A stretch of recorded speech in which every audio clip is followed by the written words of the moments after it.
민주당 이낙연 대표가 거론한 전직 대통령 사면론에 대한 정치권의 갑론을박이 이어지고 있습니다. 야당은 대통령의 결단을 촉구하고 있는데요. 만약 이분이 대통령 옆에 있었다면 어떤 조언을 하셨을까요? 오늘 1번지 현장에서는 더불어민주당 윤건영 의원과 얘기 나눠보도록 하겠습니다. 안녕하세요. 안녕하십니까? 사면 얘기부터 해보겠습니다. 네. 사면 논란 이제 그만했으면 이런 말씀하셨습니다. 네. 어떤 이유에서? 우선 사면이라는 것은 국민적 동의를 전제로 한다고 생각합니다. 그리고 네. 그 동의가 있으려면 스스로에 대한 진솔한 성찰과 반성이 있어야 되는데 그런 것이 없이 정치권 내에서의 사면 논란은 무의미하다라는 게 첫 번째고요. 네. 두 번째는 지금 국민들이 원하고 있는 게 무엇이냐, 정치권에 원하고 있는 것이 저는 코로나 위기를 극복하는 것, 그리고 방역을 제대로 하는 것, 민생을 챙기는 것, 경제를 챙기는 것이라고 생각합니다. 즉 박민경을 제대로 챙기는 게 지금 우리 정치가 해야 될 일이라고 생각하는데요. 그런 거하고 상관없이 이제 불필요한 논란이 확대되는 것에 대한 제 메시지였다고 생각합니다. 적어도 민주당의 아주 적극적인 지지층이나 민주당의 이른바 친문 핵심부에서는 더 이상 당분간 사면 논의는 좀 어려울 것 같다. 이렇게 해석해도 될까요? 이낙연 대표께서 코로나 국난을 극복하기 위해서 개인의 소신을 밝혔습니다. 예. 정치 지도자로서 저는 충분히 할 수 있는 일이라고 생각을 하고요. 그 발언 직후에 민주당 지도부가 회의를 통해서 민주당의 원칙을 바로 세웠습니다. 즉 국민의 동의가 필요하고 진솔한 사과와 성찰이 선행되어야 된다라는 말씀을 드립니다. 앞서 말씀드린 것처럼 사면이라는 것은 대통령의 고유 권한이긴 합니다만 국회가 탄핵을 했고 헌법재판소가 결정을 내렸고 예. 법원이 결정한 내용이지 않습니까? 그만큼 국민의 동의가 중차대한 게 중요하다라고 예. 생각을 합니다. 민주당의 지금 입장은 어느 정도 이렇게 정리가 돼가고 있는데 국민의힘을 비롯한 보수 야권에서는 이 조건들 먼저 당사자들이 사과하고 반성하고 나서 이제 사면에 대한 논의가 본격적으로 진행되고 실제로 사면을 이어질 것이다. 그래야 된다라는 여기에 대해서 굉장히 강하게 비판을 하고 있습니다. 이런 보수 야권에 대해서는 어떤 말씀해 주시겠습니까? 우선 국민의힘이 그런 말을 할 자격이 있을까 되묻고 싶습니다. 국민의힘에서 일각에서 나오는 이야기는 전직 대통령 두 분이 무죄다라는 주장을 지금 하고 계시지 않습니까? 네. 지도부에게 되묻고 싶은 게요. 얼마 전에 있었던 대국민 사과는 그러면 국민들에게 보여주기 위한 쇼라는 네, 김종인 위원장이 한 대국민 맞습니다. 사과요. 네.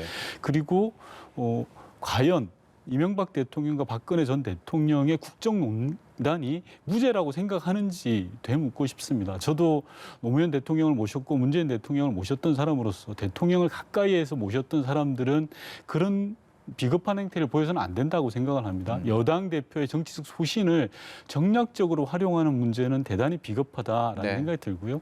민주당 지도부가 원칙을 확고히 세우니 국민의힘에서는 대통령을 끌어들이고 있습니다. 어떻게든지 진흙탕 싸움을 벌려서 이것이 보궐선거 국면에서 정치적 이득을 얻겠다라는 걸로 저는 보여지거든요. 예. 지금 국민의힘에 필요한 것은 과거에 대한 성찰과 반성이 아닌가 싶습니다. 국정농단을 방조했던 분들이 지금 국민의힘에 있지 않습니까? 그러면 국민 앞에 진솔하게 성찰하고 반성하는 게 우선이다라는 말씀을 들려주고 싶습니다. 네. 새해를 맞아서요. 각종 여론조사 기관, 언론사를 통해서 여러 가지 여론조사 결과들이 쏟아져 나왔습니다. 네. 이것이 좀 수치상의 차이는 있지만 문재인 대통령에 대한 부정적 평가가 상당히 많았고요. 그리고 민주당에 대한 여론의 어떤 흐름들이 굉장히 하락 커브를 그린 것이 공통적인 현상이었습니다. 아무리 신경 안 쓰려고 해도 신경이 쓰일 수밖에 없을 텐데 만일 윤건영 의원이 대통령 옆에 있었다면 어떤 얘기 해주셨을 것 같습니까? 우선 지지율 하락 현상에 대해서 집권 여당의 일원으로서 대단히 국민들께 송구한 마음입니다. 정치가 국민의 삶의 질을 가볍게 하고 그리고 체감할 수 있는 성과를 보여야 되는데 그러고 있는가에 대한 성찰이 필요한 부분이고요. 좀 아쉬운 부분은 그런 부분입니다. 문재인 정부 지난 3년 6개월 동안 나름의 성과가 있었습니다. 네. 코로나 상황만 하더라도요. 지금은 조금 많이 어려워졌긴 했습니다만 일시적인 어려움이 있습니다만 OECD 국가 중에서 사망자 수와 확진자 수가 두 번째로 적고 경제 성장률만 하더라도 OECD 국가 중 1위를 기록하고 있습니다. 그다음에 권력기관 개혁, 공수처 설치, 다양한 개혁적 조치들을 해왔습니다. 이런 개혁적 성과들을 가려버리는 그런 일들이 최근에 많이 일어났다고 생각을 합니다. 예를 들면 이런 거죠. 연못에 아주 귀한 물고기들이 있습니다. 그런데 소나기가 내렸다든지 미꾸라지가 돌아다니면서 흙탕물을 만들어버리면 연못 내에 있는 귀한 물고기들이 보이지 않지 않겠습니까? 저는 왕도가 없다고 생각합니다. 기본부터 하나하나 차근차근 앞서 말씀드렸던 방역과 민생과 경제, 즉 방민경으로 돌아가서 하나하나 해결해 나가는 것이 길이다라는 생각이 들고요. 그 길이 아마 청와대와 집권 여당이 걸어가야 될 길이 아닌가 그렇게 생각합니다.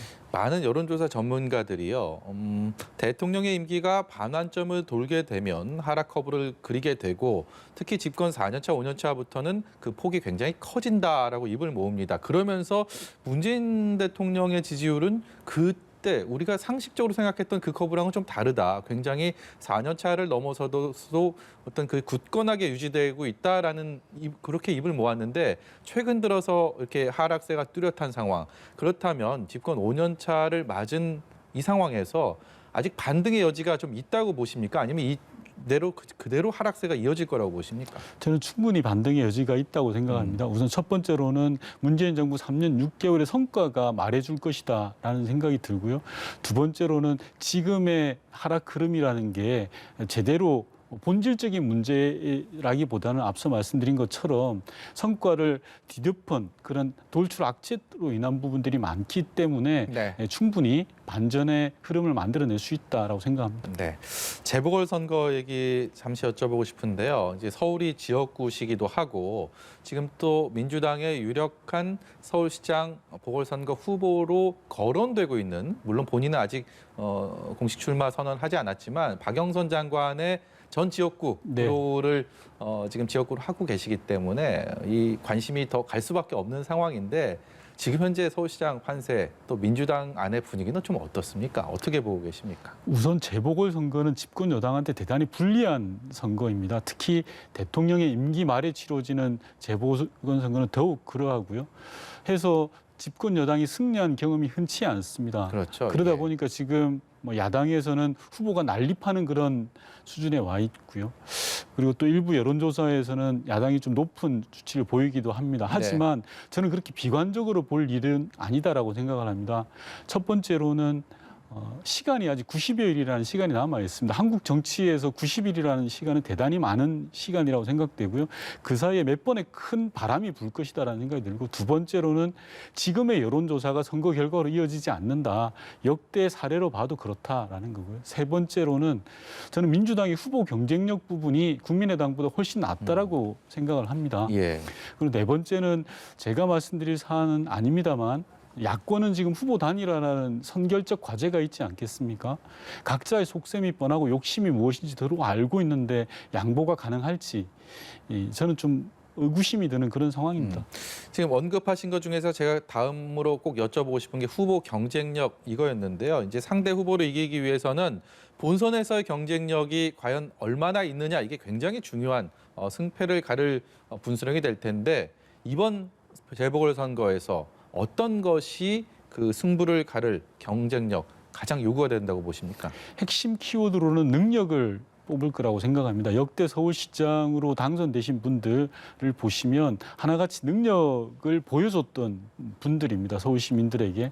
저는 이번 서울시장 보궐선거는 코로나19 상황으로 어려워진 민생에 대한 서울시장으로서의 능력을 누가 더 국민들에게, 시민들에게 제대로 보여줄 것이냐라고 하는 게 관건일 것 같고요. 그런 차원에서 보면 저희 당의 후보들이 국민의힘 후보들에 비해서 월등하게 낫다라고 생각합니다. 그쪽에서 10명이 나오시든 그건 상관없이 우리 당 후보가 낫다는 생각을 갖고 있습니다. 네, 제가 윤건영 의원이 이제 청와대를 나온 직후부터 해서 당선되고 지금까지 꽤 몇 차례 저랑 방송을 했던 제가 기억이 있는데요. 항상 보면 굉장히 신중하시고 굉장히 이렇게 점잖으시다라는 느낌을 받았는데 이 국회의원으로서 활동하는 걸 보면 대북 전단 금지법도 그렇고 변창흠 국토부 장관 관련해서, 그리고 대통령 아들 문준용 씨에 대한 재난지원금 지급 이 논란, 부동산 정책들, 이게 정치권 사회를 달궜던 최근의 이슈들인데 이런 이슈들마다 윤건영 의원들의 목소리가 다 있었습니다. 사실 초선 의원이 이런 각종 현안에 즉각적인 목소리를 내고 비판적인 소리를 내는 게 쉽지가 않기 때문에 과연 이런 것들이 특별히 어떤 이유에서 그러는지 제가 꼭 여쭤보고 싶었습니다. 아무래도 제가 청와대 국정상황실장을 하고 청와대 생활만 7년 7개월을 했습니다. 그러다 보니까 국정 운영의 전반을 볼 수 있는 저에게는 영광스러운 자리에 있다 보니까 방금 말씀하셨던 그런 현안들이 제기되었을 경우에 제 나름의 생각들을 제시할 수 있지 않았나라는 생각을 해봅니다. 그렇게 이렇게 본인이 하고 싶은 얘기 다 하시면 주변에서 또 이렇게 여러 평가들, 반응들이 있을 텐데요. 좀 안 좋은 소리도 좀 듣지 않으십니까? 맞습니다. 안 좋은 소리 많이들 하시고요. 예. 다 제가 겸허하게 수용해야 될 부분인 것 같습니다. 정치라는 게 저는 문재인 대통령에게 배웠던 게 잘 듣는 거라고 배웠습니다. 저를 동의하든 동의하지 않든 정치는 잘 듣는 거기 때문에 상대의 의견도 잘 들어야 된다 이렇게 생각합니다. 예. 지난주에 청와대 참모진 개편을 했습니다. 최근에 워낙 여러 가지 이슈들이 있었기 때문에 이 국정 안정, 쇄신 뭐 이런 부분들에 좀 방점을 찍는 분위기인데 좀 기대해도 되겠습니까? 저는 이번 인사는 나름 긍정적이다라고 생각을 합니다. 대통령 인사 때마다 아주 인색했던 보수 언론조차도 별다른 트집 잡는 기사를 못 봤거든요. 예. 많은 분들이 임기 후반에 정치형 인사가 될 것이다라고 예측을 했는데 대통령은 정반대의 선택을 하셨습니다. 일각에서는 허를 찔렀다라는 평가도 있는데요. 아마 제가 추측을 해보면 그렇습니다. 대통령께서는 정무형 인사를 등용했을 경우에 그게 정치적인 논란의 소지가 될 수도 있다. 아예 사전에 그런 부분들을 차단해 나가자 해서 정치 현안에 대해서는 집권 여당이 중심이 돼서 해결해 나가고 청와대와 내각은 코로나19를 극복하고 그리고 국정 과제를 챙기는 데 집중을 하자 나름의 역할을 분담시킨 게 아닌가 그런 생각을 해봅니다. 네. 또 한 가지의 올 한 해를 달궜던 키워드 바로 공수처입니다. 네. 이제 우여곡절 끝에 출범을 눈앞에 두고 있고 국회에서는 이제 인사청문 정국이 시작이 될 텐데 이게 또 하나의 권력 기관이 될 것이냐. 그리고 정권의 호위무사가 될 것이냐, 이 공수처의 반작용, 부작용을 우려하는 시선들 여전히 존재합니다. 여기에 대해서 꼭 필요한 장치, 요소 어떤 것이 있어야 된다고 보십니까? 저는 정권의 호위무사가 될 것이라는 주장에 절대 동의할 수가 없습니다. 공수처는 말 그대로 고위공직자의 비리를 조사하는 곳입니다. 즉 권력자, 쉽게 말하면 높은 사람 잡는 곳이 공수처입니다. 김영란법 통과될 때도 마찬가지였는데요. 김영란법이 됐을 경우에 여러 가지 부작용을 우려했던 분들이 있지 않습니까? 하지만 결과가 어떻게 되었습니까? 대한민국이 훨씬 더 깨끗해지고 투명화되지 않았습니까? 저는 공수처도 마찬가지라고 생각하고요. 공수처가 본격적으로 가동이 되면 대한민국은 한 단계 업그레이드 될 거다라고 생각을 합니다. 아직 출범도 하지 않은 공수처에 대해서 그릇된 프레임을 가지고 정권의 호위무사가 될 것이다라는 그릇된 프레임으로 발목 잡는 행태, 야당의 행태야말로 문제가 있다, 사리에 맞지 않다라고 주장을 하고요. 국민 여러분들께서는 24년 만에 공수처가 출범하는 겁니다. 이 공수처가 잘 될 수 있도록 기대를 좀 해주시고 격려해 주셨으면 하는 그런 바람입니다. 네. 마지막 질문은요. 남북관계나 한반도 정책에 대해서 윤건영 의원은 워낙 조예가 깊으시기 때문에 이 질문을 드리려고 합니다. 이인영 통일부 장관이 신년사에서 우주의 기운, 한반도의 대전환 뭐 이런 언급들을 하면서 남북관계 올 한 해 굉장히 낙관적으로 전망을 했습니다. 이걸 놓고서도 일부 보수 진영에서는 굉장히 비판적인 시선들을 보내고 있는데 윤 의원께서 보이시는 올 한 해 남북관계 어떻게 전망하십니까? 우선 올 한 해 남북관계는 대단한 갈림길에 서 있다고 보면 될 것 같습니다. 전진이냐 후퇴냐라는 중차대한 갈림길에 서 있고요. 통일부 장관인 이인영 장관께서는 주무장관으로서 전진시키고자 하는 의지의 발로로서 그런 표현들을 하셨다라고 생각합니다.